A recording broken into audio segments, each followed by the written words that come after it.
Good evening, fight fans. Welcome to another great episode of Headkicks and Haymakers. I'm your boy Bodkins, and of course, joining me as always is Mr. Bobby Bunts. Whit is taking care of some family business, so he's got another baby coming up. Be here in the next few weeks, so we said we can afford to see you later down the road. If you take a few weeks off and everything else. But Bob, we got a jam-packed show tonight.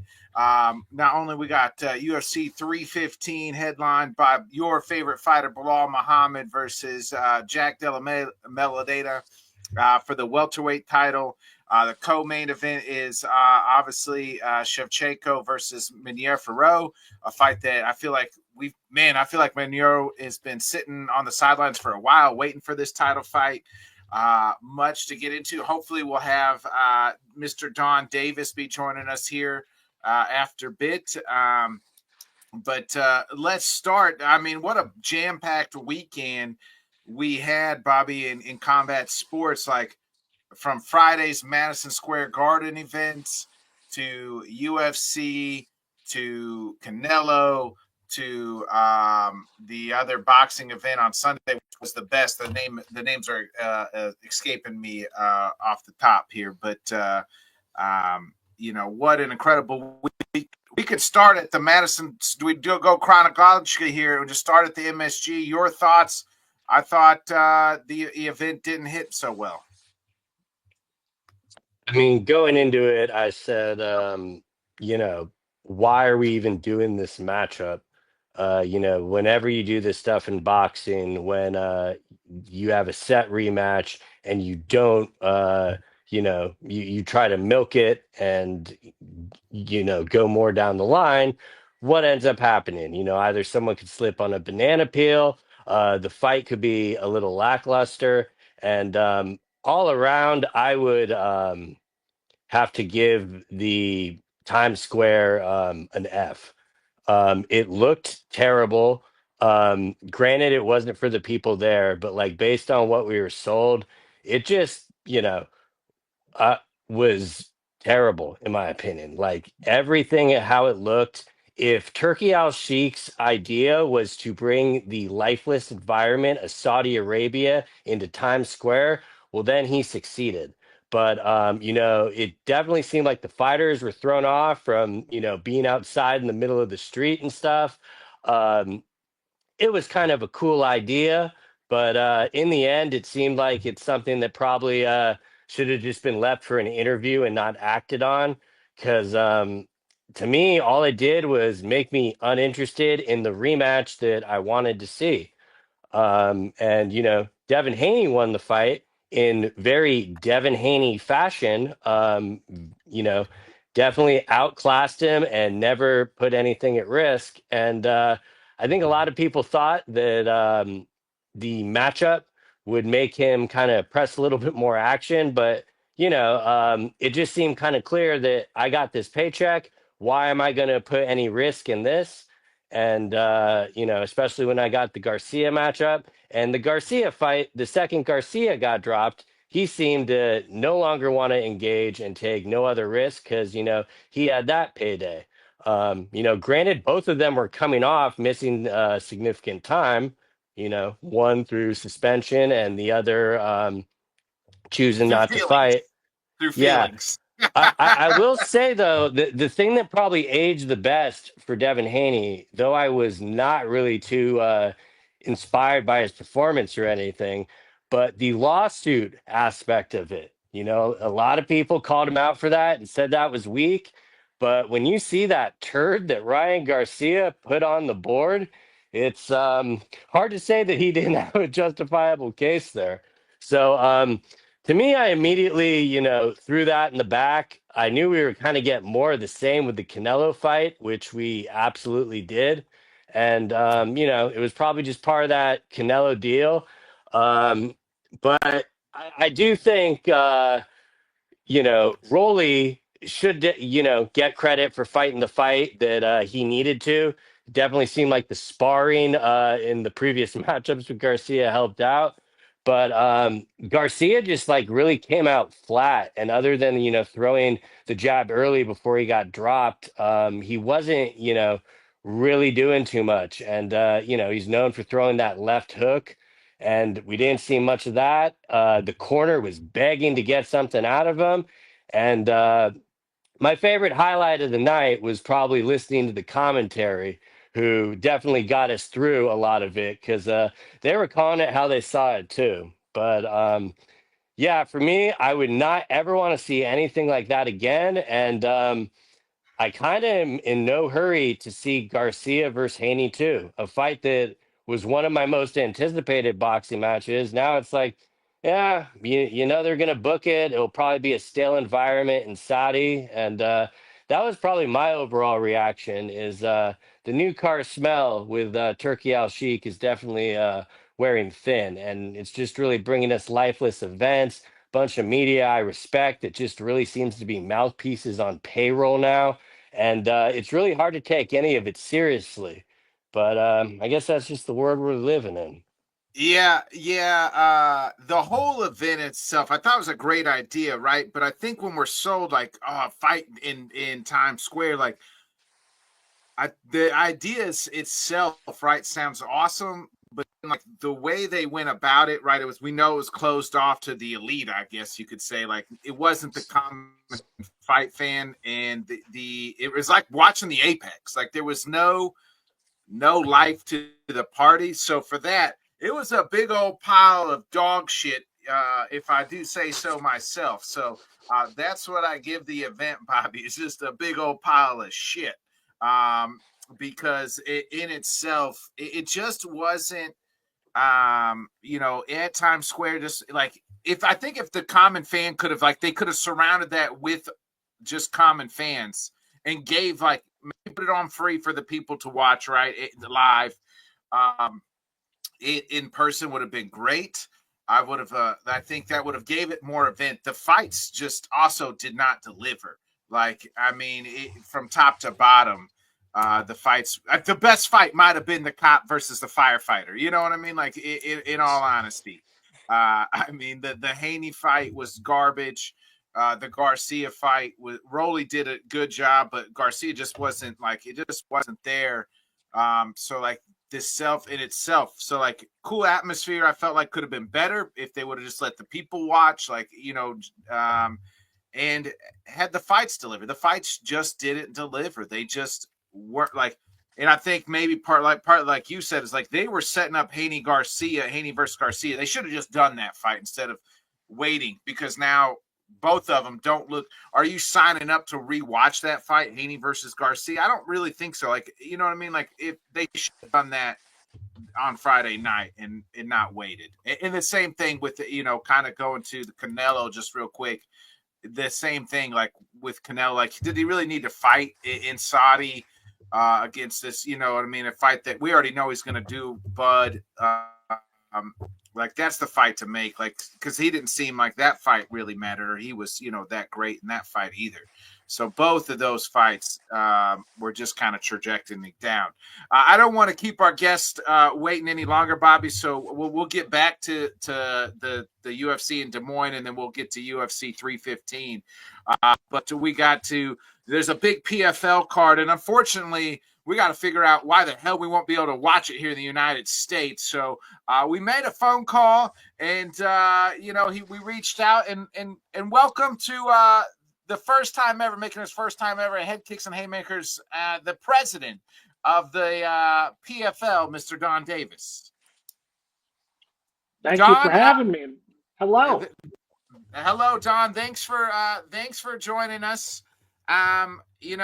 We appreciate you taking time out of your such busy schedule, and we'll get Yes. into the schedule. A big fight this weekend. You have maybe your most popular star, but yet, where the hell can I watch it, Don?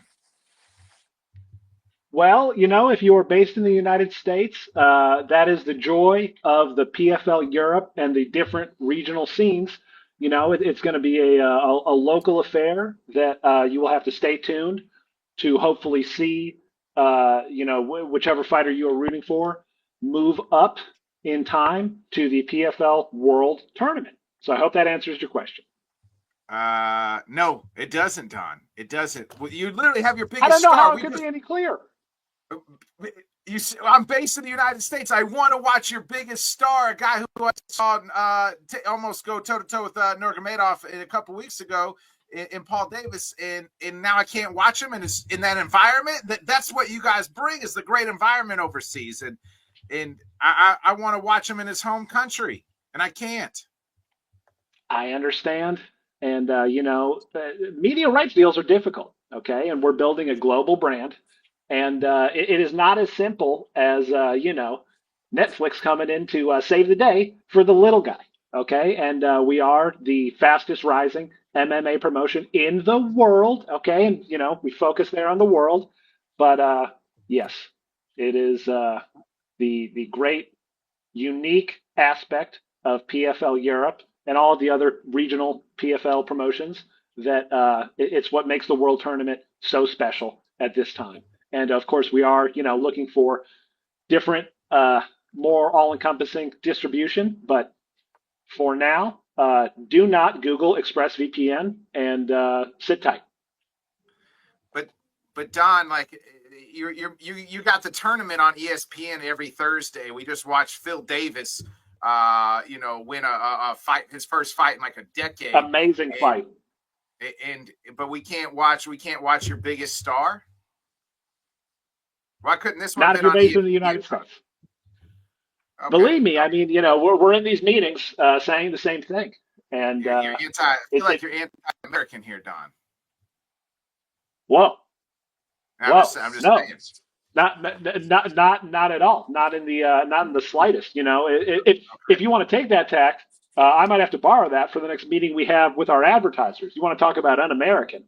Maybe so. We are. There's a few legal undertakings, and it's really more than a few that I'm not able to talk about that much at this moment. But we are figuring out. It part of the distribution deal is getting the right content in front of the right people, which MMA fans are passionate, and you're expressing that passion right now, and we do appreciate it. The other half of that is getting advertisers who have a product that they are trying to connect with a consumer base, which they are able to and willing to deliver on the payments thereof. So that's another big, undertaking that we are making right, and we look forward to having, a more all-encompassing media rights deal that covers every continent that the PFL touches, which grows every day. Bob, you got any questions for your best friend Don Davis? I mean, I'm confident Don will get it done, and we'll be able to watch it somehow. He definitely does take a lot of flack. I've been critical with him in the past, but these last few months, he definitely really see him turning a leaf, and he's secured some new deals and stuff, and they announced the Africa today, once again making a smart move, getting Dakota Ditcheva a fight. And Yes. people are gonna say what they want, but at the end of the day, some of the prelims and how they're talking about the main card might be confusing, but at least they're getting these fighters fights because they were just sitting on the sideline doing nothing. So it's good to see them getting fights outside the tournament and not having to wait for the tournament winner. So not much more of a question, but kudos, Don. I see the effort at least. Don, we got a question here from one of our guests. Why did not guests, but viewers? Why did PFL skip Las Vegas this year? I've been to every Vegas event. Why no event this year? Is what Rob wants to know. Yeah, it's a fair question, and the Vegas fight environment is heavily saturated. We have a lot of competition there, and we go where we are most wanted. It is still we are building and learning every year. And would we have loved to be in Vegas? Did we try to go to Vegas? Yes, but it was not in the cards for this season. And stay tuned because we are looking forward to when we can next get back. But that is all I can say for now. And appreciate the plug about PFL Africa. We are very excited to launch the PFL Africa tournament in Cape Town on July 26th, and it is the return of Dakota Decheva. Yeah, I'll get to Dakota in just a minute, Don. But earlier you mentioned PFL Europe, and that's the reason I can't watch, big news this weekend. Um, and when I go to your website and I click on PFL Europe, it literally says there's nothing here yet. Get notified. We're working on the next big matchup. So who the hell's running your website, Don? I am pulling that up just to see if it is something that needs to be refreshed, and it may be that simple. Okay. We have a great team working on our website, and I see a great picture here of Paul Hughes with red, bloodthirsty eyes, and I think it looks I'm great. sorry. If you go to athletes and then you click PFL Europe, that was the problem. That's on me. That's on me, Don. That's on me. Okay, well, great. Hey, it was that easy to solve, huh? Look at Yeah, us. I mean, well, maybe you should put if they're in Europe and they're fighting out of Europe, maybe you should put them into the Europe bracket. But I'm just saying. All things in good time. It's you look at what happened with Dakota Decheva, right? She was a champion in Europe and then made her way to the global tournament. And if Paul Hughes continues the streak that he's been on, um, well, coming off a tough loss, but Why are we not getting the the rematch? Why are we not getting the rematch, Don? That fight was the best fight in PFL history, arguably. yeah, I mean, I'd love to make that fight. If we were the type of promotion that only cared about putting together the fights that people want to see most. So you guys We aren't. we Are you would. saying that you don't going to put fights together that are the same? The same? Like that you're not going to put on fights that the fans want to see? Yes and no. Okay, we value the tournament. The tournament is the most important thing, and it supports our World Championship Series, where the best do fight the best, as we've seen over the years. And look, our minds are open. Okay, people said, "Hey, we want elbows. Hey, we want a different format than the previous tournament." We listened. People said, "Oh, there's too much time in between fights." We've listened. Okay, and we're willing to grow and learn. And that is the beautiful thing about making a fighting organization like the Professional Fighters League, where we do what the people and the fighters want the most. So your input is much appreciated, Okay. even if you're Well, a Packers fan. I mean, I And am. Go ahead, Bobby. credit to you for booking Hughes, because I was concerned that he was just going to be sitting on the sideline. So, once I heard that event was announced there, absolutely the right move. It was a no-brainer. Um, I kind of see, the location being electric. Hopefully, I'll find a way to watch it. And, I'm sure it's going to be a good event. Thank you. Yeah, and believe me, I want to see Paul Hughes rematch Usman Nurmagomedov as much as anyone else. I caught some flack for saying I don't watch my competitors' fights. Listen, I watch our fights. Okay, it was great to see Phil Davis win. It was great to see Shoeface back in the smart cage. And let's just say we can't make anyone fight. Okay, Paul Hughes wants to fight. That's why he's fighting. And he decided, yeah, would I want the rematch? Of course. Would I rather fight than sit and wait? Absolutely. You could have Khabib on the show next time and ask him why Usman isn't fighting. And this isn't me playing hardball. I'm just saying it takes two to tango, and Paul Hughes wants to tango. Well, you said you can't make people fight, but what do you say? What is your response to the fighters that they wanted to fight and they're not getting fights, a la AJ McKee or even Dakota at certain points said she was not getting offered any fights Well, and now Johnny.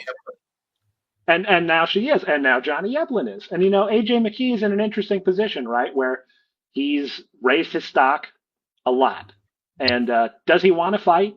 Yes. Does he Where's want to Patrick? fight? What about Patrick? We haven't seen him. one fighter at a time. Okay. Everyone will say one thing and then want and do another, right? There's a degree of negotiating in public, okay? And I've been an entrepreneur my entire life. I know how this goes. The media and social media, websites like LinkedIn, these are all used to move the negotiations forward or backwards. And AJ McKee is being offered fights. They may not be the fights he wants, when, where, for the compensation he feels he has deserved, which that is his right, as an independent contractor to make that negotiations. But I assure you, you will see AJ McKee back in the smart cage as soon as both sides have come to an agreement. And the best deals make both sides a little bit uncomfortable. Okay, that's what it's going to take. But please go on. What about Patchy? We haven't seen Patchy at all. Yeah, he's a tough nut to crack. I don't know what to tell you. It's going to happen, but I can't say when. And you know, we do have a great matchmaking team, and I've said it before. I'll say it again. I'm here pounding the pavement, talking to head kicks and haymakers, but I'm also, dealing with advertisers, dealing with lawyers, dealing with all manner of things that it takes to build a global brand and league. So that is as much as I can say personally, but there's a great team working behind me trying to make these fights happen, and a great roster of fighters who look. I don't always have to agree with. They don't always have to agree with me, but we are working together to make a great league, and that is why you see people like Johnny Eblin and Dakota Dacheva now fighting, even though maybe it looked a little hairy there for a minute. What took so long to make those fights? Well, in the case of Dakota, we are absolutely behind her 1,000%, but her star is rising, right?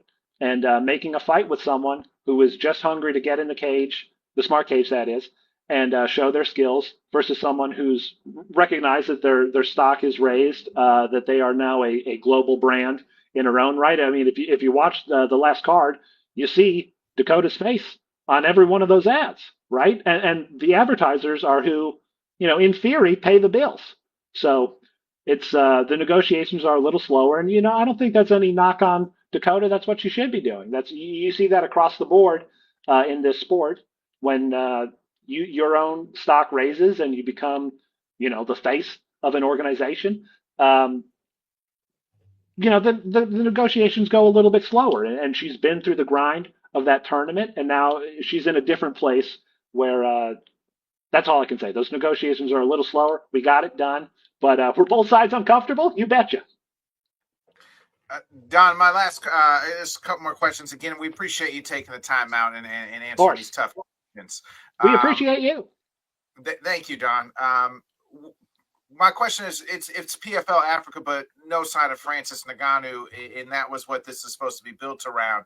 Where's Francis, and have you spoke to Francis? I understand there was a tragedy. Just kind of where are we at with Francis Ngannou and in him returning to the smart cage, as you say? Yes.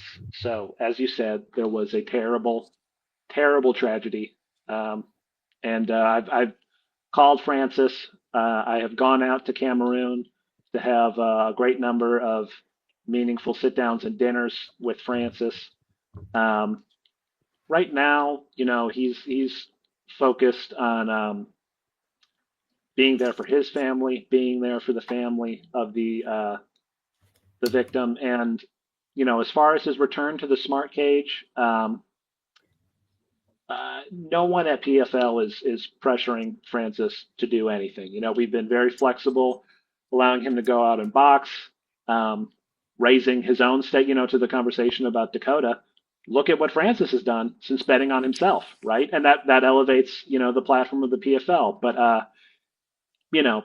if you ask me, when we do start having those conversations, lean more towards, okay, what do you want to do when you go back in the octagon?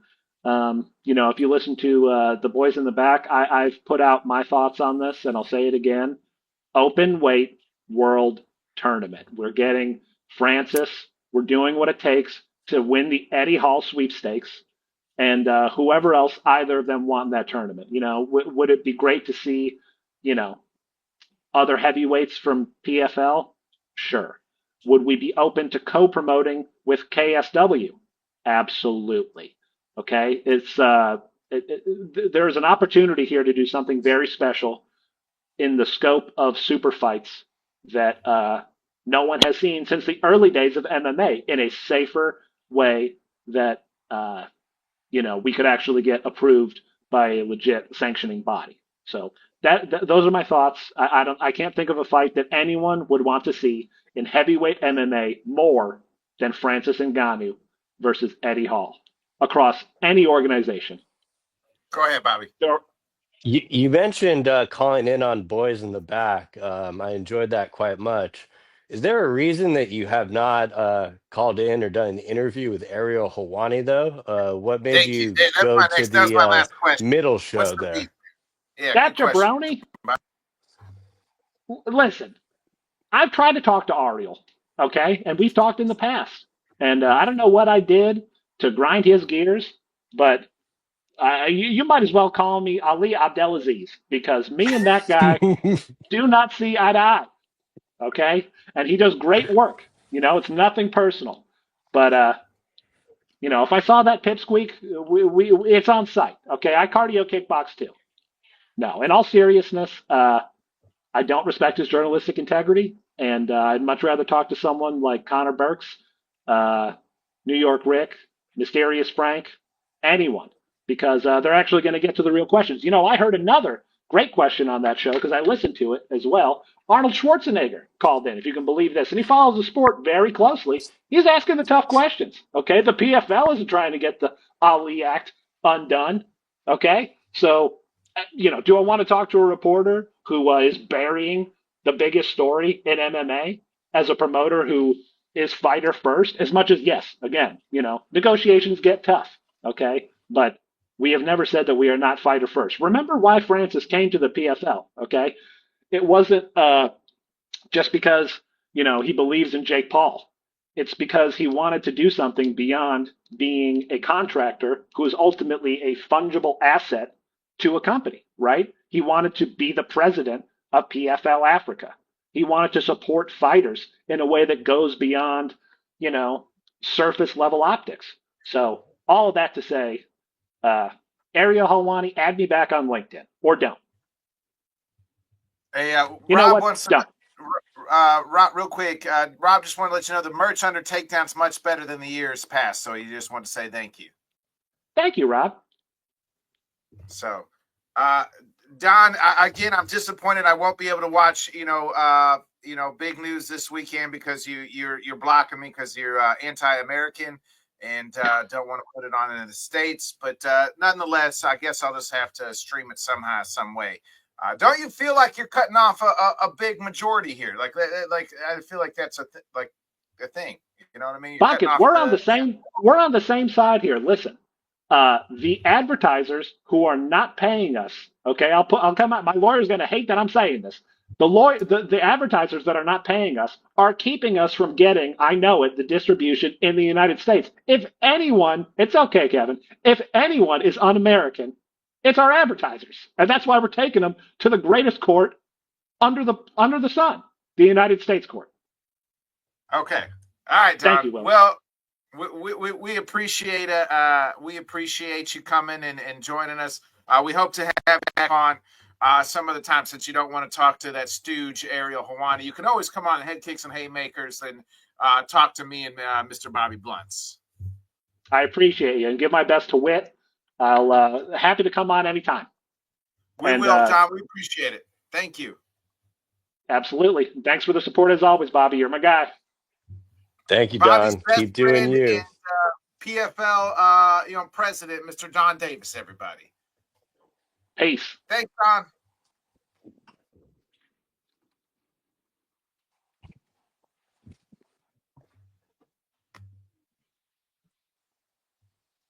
Oh, there we go.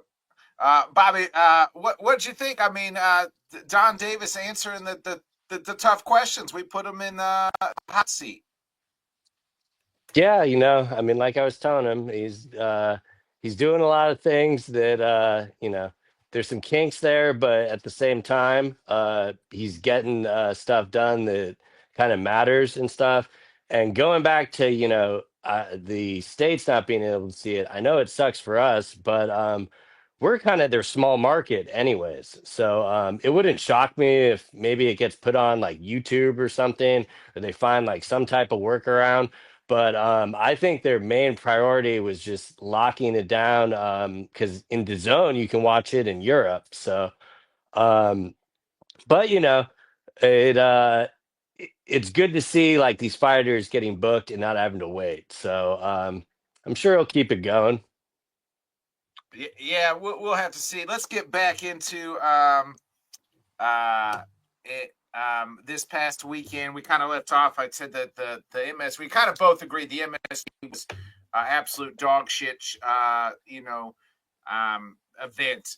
Not that in the fights didn't really deliver, but then we get to Saturday, and Corey Sandhagen looked phenomenal. But I think to me, the story coming out of there was, what the hell do you do with Bo Nickel? And how good is RDR? That was the story to me. Very Like, good. yeah, uh, yeah, Mike, you missed Don. You can rewind it, or check it out tomorrow. You don't want to. You'll have to go back and listen to the great interview with the great Don Davis. But that to me, what was your thoughts here? We kind of talked about it before we hit online of Mr. Bo Nickel. Um, to me, it was not shocking that he lost. It was more shocking that he looked almost the same in the Paul Craig fight. Like it didn't seem like anything else really, came along and stuff. Now, granted, going into this, like he was fighting a former world champion, and that's why I can't really sign on with the aspect of like he was getting fraud checked, because like it's not like DeRitter is some like slouch off the couch or anything like that. And I can't really blame a guy for being confident when in this sport you have to have like a level of delusion and confidence. But the thing that just surprised me was how similar the striking looked in the Paul Craig fight. He was setting nothing up, just throwing the overhands, and DeRitter picked up on it quickly, worked the body great, and he looks fantastic. Like I really think, unfortunately, the Nickel kind of overshadowed how great of a performance he had, because everyone What up? afterwards was just like shitting on Bo and stuff. When DeRitter literally has, three octagon finishes pretty much. And I don't know if the UFC was doing this to kind of see where Bo was at, or like they misjudged him because, previously I think they thought they were setting him up for a mismatch in the Kevin Holland fight. We all know how that went. So maybe it is a big part of just how much better DeRitter is than Bo, because that was very evident in the fight. I mean, Bo did get that, takedown early, but DeRitter was able. Bo going for the guillotine probably wasn't, the smartest thing right away.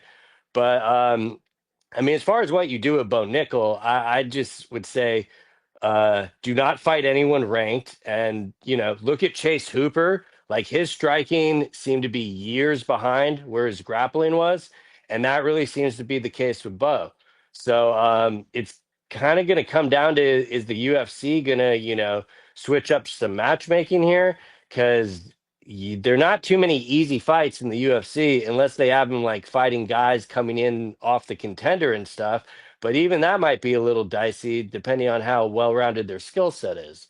So, personally, for me, I'm just more excited for what is next for DeRitter. I hear news that him and Bobby Knuckles might be fighting. I would take that fight all day. And hopefully that's what we get. The Sean Strickland call out was definitely amusing. I do think that would be an interesting matchup and fight prep. But at the same time, I think they're running back him and Izzy. So I would say give him Whitaker or give him Kaio. I think he's right there to be one win away from getting a title shot. So give him someone at the top. And, don't say me with this Paulo Costa thing. I don't even know why he's ranked. The fact that RDR didn't move up to at least the guys that, Costa's last fight win was against Luke Rockhold in Utah. I Yeah, just, you told me they matched up Vittori. He's another one that's kind of just been sitting there. But yeah. I would say treat him like he's ranked, top six, and match him up with someone in the top five. Yeah, I kind of agree with Ritter right there. He looked phenomenal. As far as like Bo Nickel, like people are shitting on Bo, and maybe rightfully so. They do need to slow the train down. Like I'm not saying it's totally derailed, but here's the thing: is like Bo Nickel has less than 10 fights in an octagon. You know what I mean? Less than 10, and you not a single guy with 10 fights is signing up to fight RDR. You know what I mean? Like that's so like I do want to give him some credit there. It's like, bro, he faced a guy who's a former champion in another organization. Like I'm seeing a couple people like shit on him. And then somebody said, Bo Nickel's going to be Michael Chandler. I said, if his career is Michael Chandler's career, that's a pretty damn good career. You know what I mean? Like Michael Chandler's a guy who's won titles in other organizations, fought for the title here, and has been the top, in the top five or so, and can compete. So if like Bo becomes Michael Chandler, by all means, that's pretty damn good career if that's what he ends up being. You know what I mean? Is he ever going to be the, you know what I mean, like a UFC? We don't know. He's still young, and Yeah, he just doesn't but have the octagon time. And to sign him up to face a killer like RDR 10 fights in, not very many guys who are 10 fights into their career are doing that. Unfortunately, he just has, because of his wrestling acumen and his all-American, like he's getting thrown to the wolves. They do need to slow it down.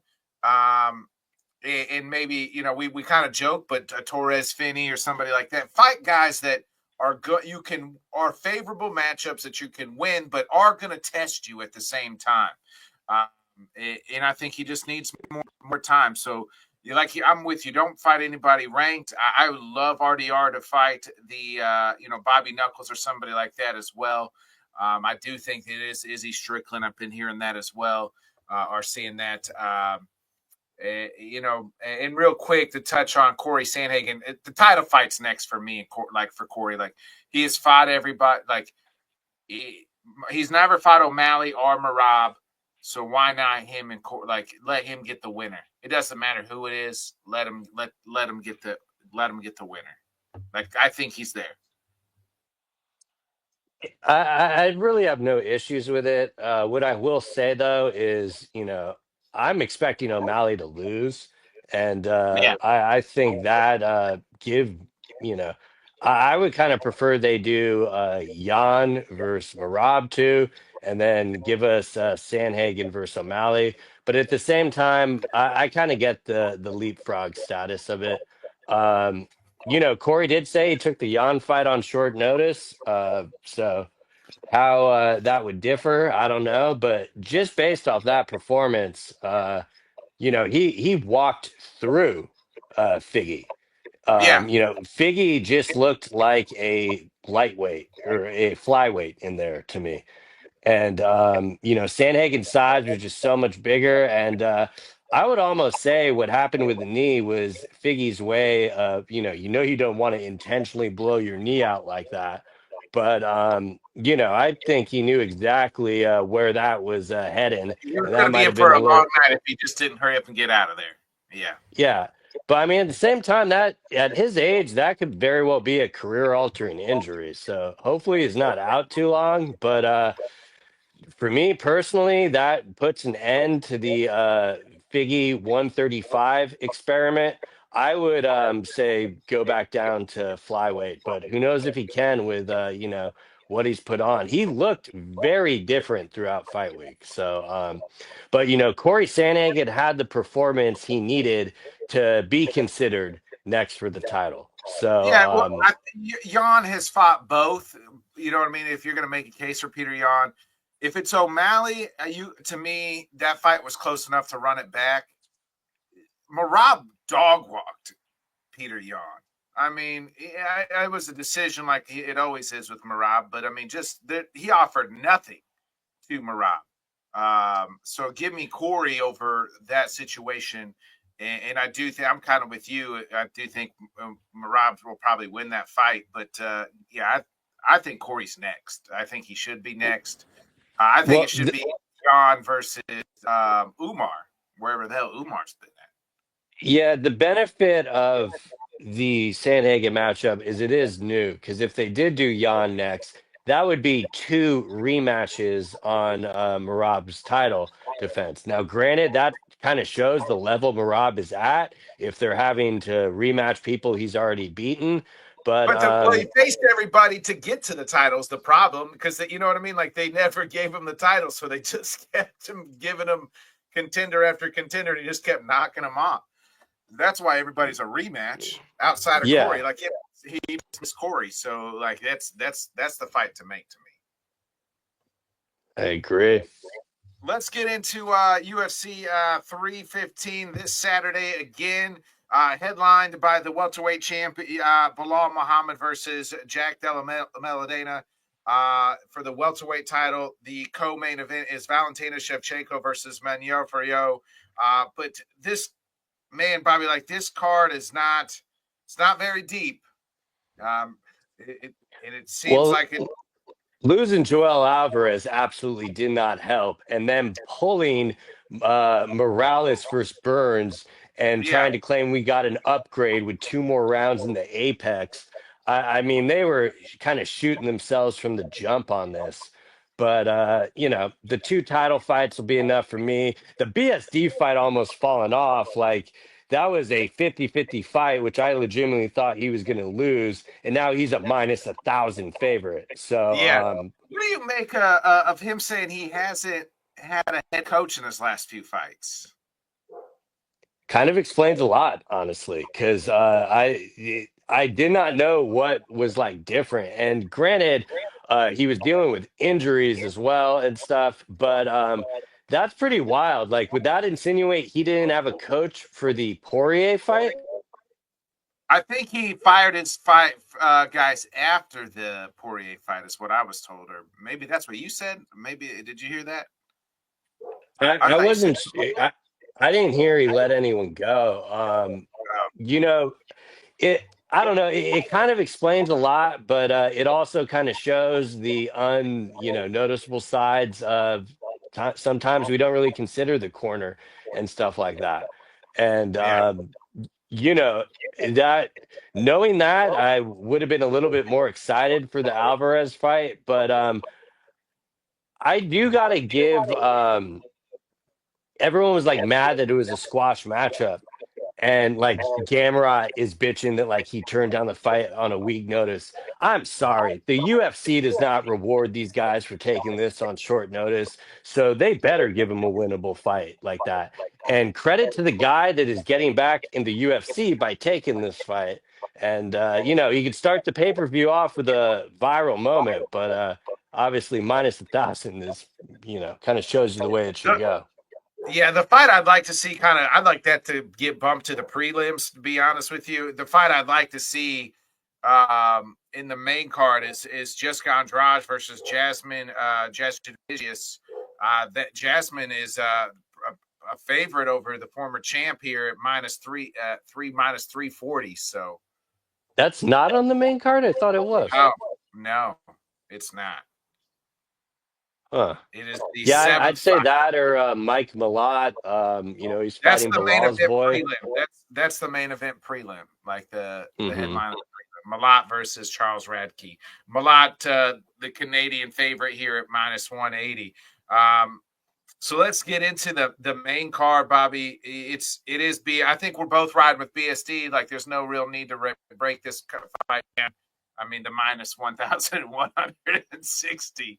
Uh, I I mean, I mean, it's I would say BSD by finish, and let's hope he gets a finish because, I picked him up in the fantasy league. So if he gets a decision off a guy in a week notice, I'm just going to feel like an idiot. But, this is why we love the sport. So let's see what happens. But, yeah, I'll be riding with BSD heavy, probably KO or submission. yeah, same. The next fight on the card is the former flyweight champ Alexa Grasso. Obviously, things have not gone her way the last few times out. She lost the title to Valentina. She's actually a dog on this card at plus 205. She's taken on Natalia Silva, who's 18-5, is the favorite at minus 250.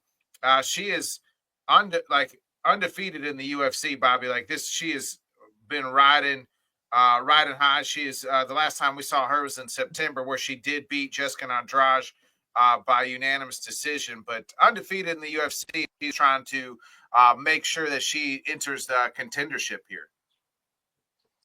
Yeah, no, I have no problem with this line at all. I think this is a terrible fight for Grasso, especially when you look back at that trilogy. Her wrestling just seemed to got a lot worse, especially with the takedown defense. And, that's why Valentina really had no issues in the last fight. And, yeah, I mean, I don't mean to count out a former champ, but I think that line is pretty justified, and Silva will at least win by decision, if not being able to find the finish. But we know she's got Diego in her corner, so it should be a fun, stylistic fight. But if you're a fan of Alexis Grasso, I would be a little concerned with this one. Yeah, I'm right there with you. I'm going with Silva as well. Go ahead and mark it down. I I just think that maybe I don't want to say Grosso's like best days behind him. I just think like you go through a trilogy with Valentina, and now you face another up and comer. This is a tough fight, but she's trying to maintain there. If Silva can knock down the door, it'll be really interesting. Like, could she be? She could possibly be next, or it could be. We could be seeing Wei Lee, as we know, waiting for Valentina. If Valentina wins, it seems like. We'll get to Valentina here in just a minute. But the next fight is Mr. Amin Sabib, aka Errol Hawani, versus Mr. The King of Rio, Jose Aldo. Jose is the favorite at minus 210 here. Zabib is on a nice run. He's 12-2, has looked good in his last few fights. He's actually on a 1, 2, 3, 4, 5, six fight winning streak. Aldo last time out lost, we know, to Mario Batista, a fight that didn't look great. And people were actually shitting on Batista for the way that fight happened. But Aldo did win the fight before that in his return fight. But here he is, the ever game 38. It's crazy, right? Like it feels like Aldo's should be like 45 years old because we've been fighting his whole life. He's only actually a year older than Zabib at Armin, and Armin is 37, and while Aldo's 38. So, Yeah, I mean, I'm excited for this fight, but at the same time, I hate this fucking matchmaking by the UFC. Like, it's very clear what they're trying to do. This they should just be want a to kill off very, Jose. They just want to kill off Aldo. I feel like they've just been I, trying to give him young killers. I feel like he was added to this card to justify star power because he's very popular in Montreal, and his opponent is a hometown guy. So Yeah, I'm going to be kind of very interesting the reception Aldo gets, but I'd be very surprised if it's like some hostile territory thing. But how he had issues was not being able to get off the fence. Like his takedown defense is good enough to not get taken down, but eventually he just looks like Alex Pereira and literally cannot get off the fence. So with that same game plan, makes it very hard for me to pick Aldo. But all that being said, I don't know. I'm feeling a little superstitious with this, and you know, we saw Zabit get a haircut on Embedded. We know that's a death sentence. So I don't know. Like, what'd you say the line was on this? Like, he's minus. Aldo's minus 210.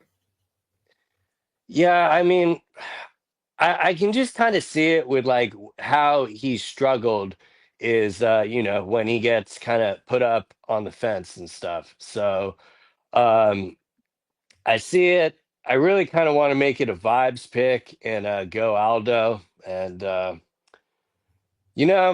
think that's exactly what I'm gonna do. Someone's got to believe in the guy, but gonna be a tough night in the office. But bang the hammer for Aldo for me. Yeah, man, I've kind of gone back and forth. It's hard for me not to pick Aldo. I just think like been there, done that. Last fight not great. I don't know. I'm with you on this matchmaking. It's like they just want to give Aldo all the younger. Not, I say younger, but not like age wise, but just like guys who are trying to make. How can we build this guy up to make off of Aldo's name, right? Aldo's ranked 11th, and I didn't even know Amin was ranked. He's 15th, so there's that. Um, So I guess if you at least look at the rankings, it's not as awful. To yeah, me, it's just mid more pass. knowing the other matchups they could have made, But it is what it is. Who would It you have liked obviously to see deserves to. Aldo fight? Who would you have liked to see Aldo fight? I mean, anyone that isn't like on this killer descent and stuff, and that's why like the UFC doesn't really do this. So it's not like I should really be surprised. But like here's a great example, okay? Pitbull. Like instead of matching up Pitbull against Yair Rodriguez, why couldn't they have just matched up Pitbull with Aldo? Like that is so much more entertaining. Oh, Just two different divisions now, 135 and 145. make it a catch weight. Like I could give a shit. Like literally, it's not like Aldo is getting back to the title, I think they were and trying to. I think Pitbull thought he could make it a run to the title. yeah, you know, I don't want to shade Pitbull, but not in that division. I'm sorry. Yeah, agreed. And not at this age. I'll say that. You Yeah. know what I mean? But Yeah. like stylistically, the fight should still be very entertaining. So maybe I'm just, a little bit in my feelings watching the old guy, get thrown out the door and stuff. Like you always think of like when he was entering the Hall of Fame and he was like all happy, like dancing and stuff. And it's just like hard to root against the guy, and like the guy he's fighting, I don't really want to see lose either.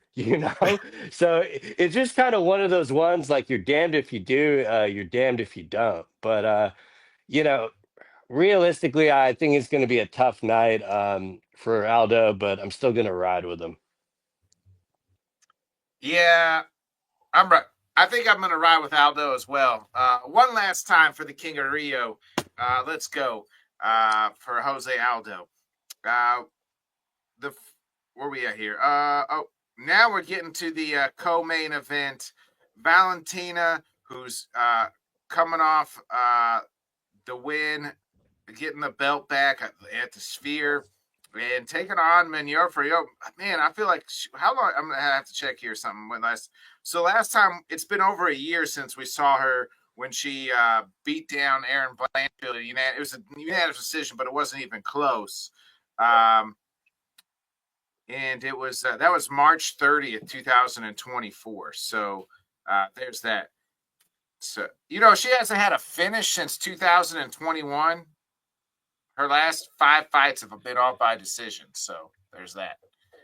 Where you do have the Bullet, like I said, making her return, won the title back, getting over the the 3 fights, the trilogy of Alexa Grasso, and now she finally has a new opponent. Your thoughts here on the co-main event?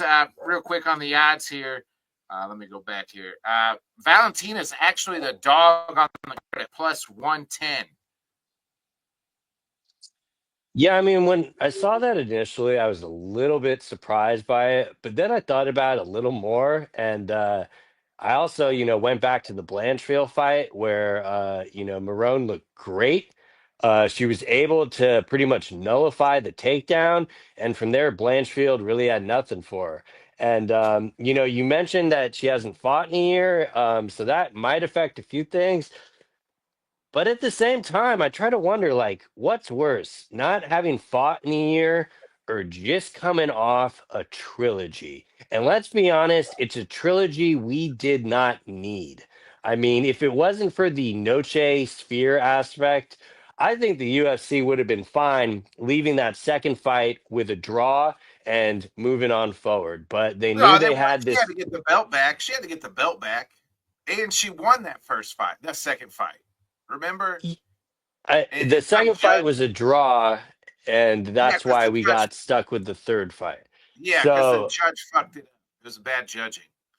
yeah, but like my point is, I'm just really curious if that's going to affect Valentina in this fight, because like Valentina has been very kind of wrestling heavy when she's had issues with stuff, and everything I've seen from Ferro has been very good with being able to nullify the takedowns and stuff, and. Knowing that it's a 5 round fight, like, yeah, maybe she'll drop the first round and stuff, but I do think it's going to be a very interesting fight.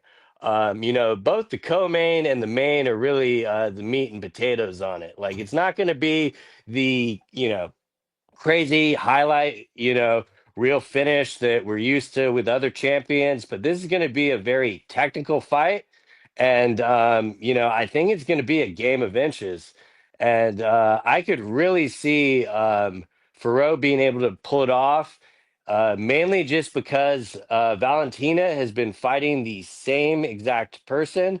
And, she just dominated Alexis in the last fight. And you can kind of look to, well, maybe that was all her. Maybe, Grasso just really knew she wasn't winning that fight and got checked out. But I don't know. For me personally, like seeing the people that Ferro has been fighting, the year of her away isn't kind of scaring me away like it normally would. And granted, we could definitely get a Valentina moment of, oh, no, you want to recognize me not fighting in a trilogy fight and come out a lot different, guns blazing. But I don't know, just especially with the crowd and stuff too. For some reason, I'm leaning more towards and new instead of and still. So, which I kind of thought would be a little bit more spicy, but she's the underdog, or she's the favorite. So Yeah. that is, I can kind of see where they got to it. She's just barely, the favorite, but I could easily see this like flipping on fight night or something like that. But I don't know, just how she was able to really nullify Blanchfield's takedowns. If Valentina tries to use the wrestling and can't, granted, she used to be, a phenomenal kickboxer. She obviously still is, but I've definitely noticed the more wrestle heavy approach with her lately. So for that alone, I think Ferrot's going to be able to nullify that. So give me and new. Ooh, wow. Um, yeah, I think you're right. Valentina has gone very heavy in the wrestling the last, at least during that Grasso trilogy. I think part of that was like Grasso could stand a little bit and knew she was trouble, and Valentina thought she could take her down and showed that she could. I'm just looking at the odds here. Like Valentina by KO, TKO, or DQ is plus 900, sub plus 800. If And, for Valentina. and, And to your point, why wouldn't she just take Grasso down if she knew she was clearly superior in that side Yeah, of it? yeah, Um, so, but if she's wanting to take down Grasso, I think that's going to be her game plan from the jump against Ferro. yeah. Faroe by submission is 2,500. Wow, Yeah, live a little. yeah. Points wise, plus 115. So I mean, if you're gonna pick Manier, you just pick, go by points, by decision. For Grasso or for Valentina's plus 200. And with that being said, Bobby, I was dumb and I picked against Valentina, in the sphere card. Well, I'm not making the same choice twice. Fool me once, you ain't fooling me again. I can't put the damn mask on. Uh, my dog on the card is Ann Stingle, UFC Women's Flyweight Champion, Valentina Shevchenko, baby. That's my dog on the card at plus 110. Wow. Wonder if the dog mask will make two appearances on today's show. That brings us to our main event. We're finally, I think, kind of to me, this is the column. I guess we do have another welterweight main event like next week. Is it next week or the week after with Burns and Morales? But this is kind of the finish of the cultivation, whatever the word is, cultivation. You know, at the top of this like welterweight. We've had like a welterweight Grand Prix, you could say, right? We had Brady, we had and Edwards, and we had Ian Gary and uh, what's his name? He got Ian Gary to beat. You know, Parates? Yeah, thanks. I was drawing a blank. I was fucking in the building, and Ian Gary's the backup fighter. So kudos to Ian. I don't think he'll be needed, but kudos to him. And now we're getting the final peak here. Bilal Muhammad versus Jack Della. And this line has gone down, Bobby. Like Bilal was a heavy favorite when this first opened up. The money is obviously coming in on Jack, and it's gone down here. Bilal is minus 185, 24-3. We know the last time out he won the title. This is his first title defense back in July. We have not seen JDM in quite some time. He is coming off the win of Gilbert Burns. It was March 9th of 2024. So it's been over a year for JDM since the last time we saw him fight. 17-2. This is a different stylistics. We know JDM wants to stand and bang. We know Bilal is going to put the pressure on and wants to wrestle. Your thoughts here on the main event? I've definitely come out around on it quite a bit. When this was first announced, it was no secret that I was very unhappy with this, Well, mainly it's just because we didn't get the because, fight we wanted, right? We both wanted Shavkat versus Bilal. yeah, and I think that initially made me discredit JDM initially. Like you said, we haven't seen him in a year, but going back, the man is a great striker, and not only that, he is very good at moving in and stepping out. And Bilal is the opposite. Bilal is, right in your face, tries to pressure you the whole time. So stylistically, I really think this fight is going to deliver. I know everyone's, concerned about, oh no, we might get some grappling. Oh God, Bilal can't finish. Oh no, but what happens if that? Sometimes we just gotta let the fight play out. And yeah, granted, it could be a technical masterclass. Bilal's team is great. His coach is very detail oriented. They go over a lot of tape. But at the same time, JDM is no slouch. He has a great grappling coach. His head coach knows how to get the best out of him in certain moments. And, he is able to scramble when stuff gets tough. It's not like Bilal Muhammad, when he gets you down, he's not really trying to hold you down the entire time. So I could definitely see avenues of Jack being able to get back up and stuff. Bilal has struggled in the past with the left high kick. JDM has a great left high kick. His knees are fast. I can definitely see a lot of avenues of JDM winning this fight. Before I thought the line was extremely disrespectful, I still think there is insane money on Bilal as far as it being that low. Because if this fight does go a certain way, um, that could really pay out. But when he was originally announced, he was like a 2-1 favorite, and I kind of scoffed at that. But the more I look at it, I can kind of see it because JDM has been able to get out of very bad looking positions. I mean, he was able to, scramble out of a sequence with Gilbert Burns with a broken arm and then was able to get back up and finish him. So, I'm personally surprised you use the dog mask on the last fight. Might be kind of revealing with where you're heading, but at the same time, it, you know, this is for me personally. When I watch this, I'm going to be locked in and glued. And though it might not seem like much, I'm going to be on pins and needles the entire time because I know JDM is always going to have a puncher's chance. And it's more than just a puncher's chance because of how he gets these combinations off. He makes them look very effortless, makes you second guess to where you're going. But all that being said, I do just think Bilal is going to be very prepared. Um, but this does have, kind of the makings of.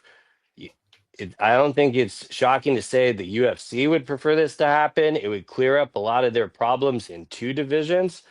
But I don't know. I personally think Bilal will be able to kind of eat whatever JDM throws back at him and will avoid being able to get finished. And I think Bilal is not just coming to, win a 25-minute decision. Contrary to the belief, he can finish a fight. And if they are engaging, like, with Bilal moving forward and Della throwing these combinations, I don't see how this can be boring. I don't think he's going to get outclassed to the point if it's boring. But if he does, I'll probably enjoy it just as much. So I'm probably the worst person to be asking this to, but I'm going to be going with and still, and they will remember the name Bilal Muhammad one day. Yeah, I find it funny you keep saying Bilal's going to finish somebody. He hasn't finished anybody. I mean, Sean Brady, I guess that's the only person. That's it. One person. You can't even get One guy who is Bilal at. undefeated.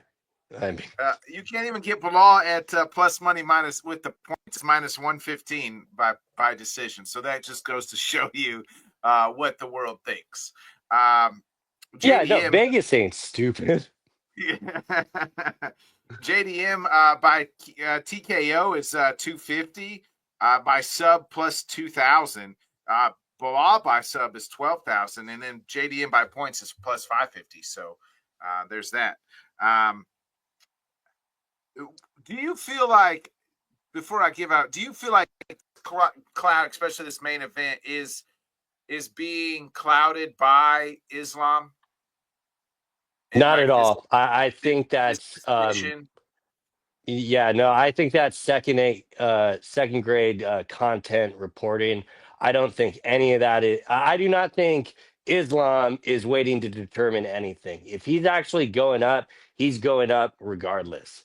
What do you make? To What do you make of Hunter Campbell heading out to see the sights in Dagestani? Probably wanted the exact sit down face to face, opposed to trying to do a lot of that over the phone. And I have not heard from Islam that he does not want the Ilya fight. And maybe it is really coming down to, oh, you know, if JDM wins this fight, it's probably it would not shock me at all if Islam goes up. But I think it would be a permanent move up. I don't think he I do is ever going to fight at 155 again if he moves up. And that's kind of been why I've been such a proponent of, well, at least make the Ilya Taporia fight, because if that fight isn't next, we will never get that fight. But you know, if it happens, it happens. If it doesn't, it doesn't. I'm just going to kind of remain hopeful. But realistically, I do not think that has any bearing on what Islam is doing. I think a lot of the people that are reporting that don't get information from his camp or anyone in the UFC. So it's just probably, the product of having a 5 day a week show. And if International Fight Week had a main event, this wouldn't even be a conversation, in my Right. opinion. Agreed. So, Agreed. and Agreed. who knows? It would not shock me at all if they announce it on Friday, right before the fight or something. Because Yeah. Ilya I definitely think they seems announced to be, Saturday. yeah, I think Ilya they announced definitely seems to be in a camp. Um, you know, I think they know the numbers will track and it will sell out. Um, but I don't know. To me, if it really was hinging on him moving up, I think they would be planning for Ilya because they would be very confident in Bilal winning. But at the same time, maybe there's something Khabib's. If you look at it through Islam's point, why not just wait?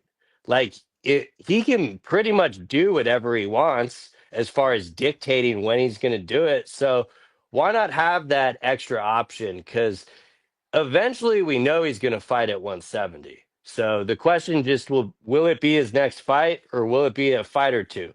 I think he's got one more in 55 period, whether that's against Ilya or Justin. But I think he's got Uno Mas at 155 and then he'll move up. So I don't, I think a lot of that's getting overblown because people just hate talking about Bilal Muhammad. So they talk about the much spicier one that gets clicks. Yeah, agreed. I see what you're saying. Yeah, I don't. Who knows what Islam's going to do? And it just does seem like. And you're right. If he had a fight booked, an International Fight Week was the main event was booked, we wouldn't even be speculating so much. Did real quick before I make my pick too. Did you hear about this Bilal versus like Kamaru Usman beef? Yeah, it was they did a podcast together and Yeah, supposedly it never aired. And you know, Usman Usman has said always been on yeah, site. What he said, his security would have to. Usman So Usman for has the always been full of himself, and yeah, Bilal's style of trash talk has always been very clean and just telling it like it is. And yeah. So you know, for people watching who don't know, Bilal was on the Pound for Pound podcast with Henry and Usman, and he was just kind of saying like, I'm the champ, and things have changed, and Usman said, "Yeah, I was the champ, and then he's like, but you're not the champ, like, and Usman never. I think Bilal did say, I guess I read in the transcript or whatever, it's like Bilal said, yeah, but you did good. I took a head kick better than you or something like that, and that Usman kind of got fired up, and so there seems to be some sort of beef there. Good for Usman. Usman, if he wins, maybe he's just trying to strum up some drama there to if he can beat Joaquin Buckley in a few weeks, maybe he's trying to strum up some stuff. So not a bad idea there. To strum up a storyline and to try to get a fight before he gets passed over by everybody else. But, we'll see. With that being said, again, Ian Gary is the backup fighter. I don't think he'll be needed. I think both guys will make weight, and I think we'll be ready to fight. On Saturday night, we'll get JDM versus Bilal Muhammad. And I'm right there with you a lot of times. As much as I don't like Bilal, and it's just not, I just don't, I'm not a fan of his fighting style, or I hate the remember the name, and I just not a fan. I'm just not a fan. But with that being said, I do respect him as a fighter. He's very good, and he's elite. I think it's a little bit too much, you know, um, for JDM at this point. Maybe just I think a little too soon. I felt like almost, and coming off a year where you've had some injury setbacks and things like that. Bilal is so good at just pressuring and getting people to the ground. We saw it with Leon Edwards. We've seen it time and time again. But if JDM can keep him at a distance and like you said, move in and out, which he's very good at, he has a puncher's chance just like anybody else. But with that being said, I'm going in still UFC welterweight champion of the world, Bilal. Remember the name Muhammad. I know that hurt you there. It did. It did. It hurt. It hurt me. It hurt me. It hurt me. William says Bully said he wasn't pound for pound anymore and made him cry. Yeah, he's talking about Usman, obviously. I'm, Bobby, any final thoughts for anything before we get up out of here? One last thing on the Islam thing. That I don't know if I mentioned this or not, but I do think, though it might not be appeasing to us, I do think he has earned his right to call his shot about what he wants to do. So if that makes them Oh yeah, waiting for an event and stuff, um, and if he goes to 170, he goes to 170. He's put in enough work, and he doesn't give a flying fuck what the internet says. So they can. here's what I'll say about that too. Is like there's not a real clear cut number one contender. Armin missed his chance, and will he? Is he gonna just not fight in the UFC? Like he's doing everything he can not to fight anybody, right? Like I mean, won't fight Gamrot. And now he's just doing these weird. It was in karate combat, and I saw he signed up for another grappling match. Like, bro, So that you're gonna alone be. right there is why I think Ilya and Islam is signed, because Armin has pretty much been told you're waiting a good minute, and Well, they already told him he wasn't going to get a title shot next, right? Like, yeah. But now it sounds like he's probably two away. I mean, the best thing for Armin would be Islam moving up, because then maybe they would match up him and Ilya. But I don't think they're going to do that first. And honestly, it can get kind of murky for Armin because it makes the waters so brand new that he might be more than one win away before getting a title shot. he should have So just fought Gamrot. He should have just said, "Yeah, I'll fight Gamrot." Like, you got to get back in the UFC's good yeah. graces, guy. Yeah, I don't understand the aspect of it is disrespectful them offering a guy that has a win over you. No, Like, no, Armin has the win. Armin has a win over him, over no, Gamrot. Gamrot beat him. Oh, okay. I remember it was And, a close fight, so I couldn't remember who's fucking. yeah, and like that'd be like the equivalent of Islam being like, like, but on the other side, like Islam actually has the victory over Yeah. Armin. So I think that soured the UFC turning that one down when he already said he was going to have to fight one more.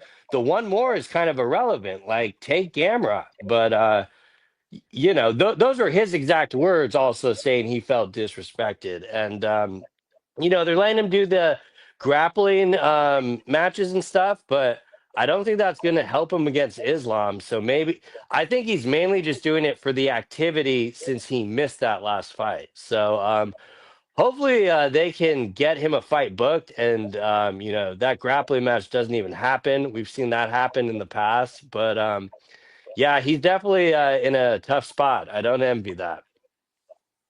Yeah, and there's just no clear cut. We haven't heard from like Charles either. You know what I mean? So like it's Charles, it's Justin, it's Armin. So like if Islam moves up, it's Ilya. Like if Islam moves up, then let him move up, and then we can match there. But it'll be interesting. But yeah, if I'm Armin, I don't understand. Not why. First of all, if a guy beat me, I don't understand. Not wherever he's ranked at, I don't care. Like, wouldn't you want to get your get back in? You know what I mean? So they were offering for you to do that. Every other fighter would probably do that. You know, it just And, doesn't make and any not, sense. it is probably one of the, even though he has a loss against him, it's one of the least risky or fights he could take. Like, unless he thought they were going to give him Michael Chandler or something like that. The top of 55 is I thought they were going to do Charles and just run it back with him, but them offering him Gamrot makes me believe that Charles will probably get Ilya if Islam moves up. But Yeah, agreed. hopefully, none of this is going to matter on Wednesday. We'll have the fight announced, or who knows, maybe JDM will get the shot around the world, and then we're really back to the drawing board. But Yeah. either way, it's an exciting time for both 170 and 155. So let's just hope we get some news out of it. Yeah, it is. And hopefully we'll get some clarity after this weekend on everything. So one thing's for sure, when we walk out to, wake up Sunday morning, we'll have, the 170 champion will either be Ann Steele or Ann News. So this has been another great episode of Head Kicks and Haymakers. Whit, we miss you, brother. Hope all is well. And thanks again to the real Don Davis. So appreciate it. Be a friend, tell a friend, folks. Like, subscribe, share. Thanks for tuning in. For my guy Bobby Blunt's on podcast. It's been another great episode of Head Kicks and Haymakers. We'll be back here next Wednesday, same time. Go over everything of the UFC 315. So we'll see you then, folks. Enjoy the fights. Thanks so much for joining us, and until next time, let's talk sport, friends. Thanks for watching.